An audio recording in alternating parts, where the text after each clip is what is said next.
সাংবাদিক বন্ধুরা, আমাদের রাজ্যে টোটাল 2060 খানা রেশন শপ রয়েছে, 2060।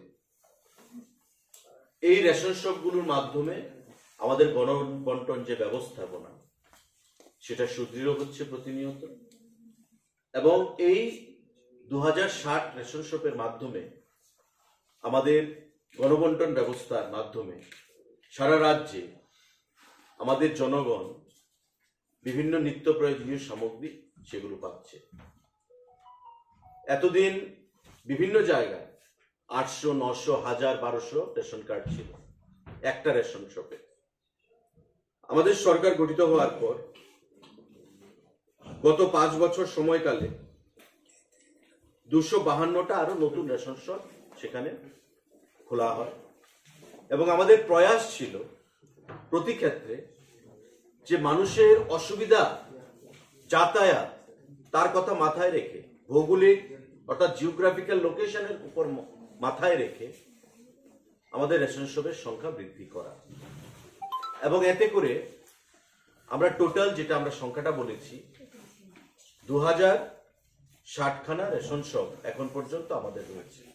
আরো 51 জন আমরা সারা রাজ্যে নিয়োগ করব, এবং এতে করে যে ক্রাইটেরিয়া মিনিমাম কার্ড থাকতে হবে 400 প্রতিটা রেশন শপে, এবং এমন 51টা রেশন শপ রয়েছে যেখানে 800-র মতো কার্ড রয়েছে। সেই কার্ডগুলোকে ভেঙে আমরা 400 করেছি, এবং একটা রেশন শপে এখন থেকে যে ক্রাইটেরিয়া যে মিনিমাম 400 রেশন কার্ড থাকতে হবে।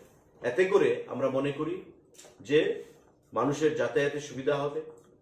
অনেক মানুষ দেখা যাচ্ছে যে কয়েক কিলোমিটার দূরে গিয়ে তার রেশন সামগ্রী আনতে হচ্ছে প্রত্যন্ত অঞ্চল, দুর্গম অঞ্চলগুলোতে, বিশেষ করে উপজাতি অঞ্চলগুলোতে। কিন্তু এই সিদ্ধান্তের ফলে আমাদের যে নতুন আরো 51টা নতুন রেশন শপ প্রদান করার যে সিদ্ধান্ত, তাতে করে মানুষের অনেকটাই সেখানে সুবিধা হবে, এবং তাদের যে নিত্য প্রয়োজনীয় দ্রব্যগুলো সেগুলো গ্রহণ করতে তাদের অনেকটাই সেখানে সুবিধা হবে। যে যে মহকুমাগুলোতে আমরা এই 51টা রেশন শপ প্রদান করব, তার মধ্যে ধর্মনগর মহকুমাতে 7 খানা নতুন রেশন শপ প্রদান করা হবে, পানিসাগরে 1 খানা, কাঞ্চনপুরে 1 খানা, ঊনকোটি জেলার কৈলাসহরে 3 খানা নতুন রেশন শপ, কুমারঘাটে 5 খানা নতুন রেশন শপ, ধলাই কমলপুরে 2 খানা নতুন রেশন শপ, খোয়াই 1 খানা, তেলিয়ামুড়া 2 খানা, সদরে 2 খানা, জিরানিয়াতে 6 খানা, মোহনপুরে 1 খানা, বিশালগড়ে 1 খানা, সোনামুড়ায় 6 খানা, উদয়পুরে 8 খানা, করবুক 1টা, বেলুনিয়াতে 1টা, এবং সাবরুমে 3টে। টোটাল 51টা নতুন রেশন শপ আরো প্রদান করা হবে সারা রাজ্যের মধ্যে। পিডিএস অর্থাৎ পাবলিক ডিস্ট্রিবিউশন সিস্টেম, যে গণবন্টন ব্যবস্থাকে আরো জনগণের কাছে পৌঁছে দেওয়ার জন্য প্রতিটা ঘরে ঘরে যেন মানুষ তার সুফল পেতে পারে। এতে করে যেমন কর্মসংস্থান হবে, নতুন ডিলার আমরা দেব, এই 51 জন নতুন ডিলার আসবে, তাদের কর্মসংস্থান হবে, এবং মানুষের যে নিত্য প্রয়োজনীয় দ্রব্যগুলো সেগুলো গ্রহণ করতে অনেকটাই সুবিধার মধ্যে মানুষ পড়বে, এটা আমরা আশা করি, এবং আমাদের দপ্তর সেটা মাথায় রেখে আমরা সেই সিদ্ধান্ত গ্রহণ করেছি।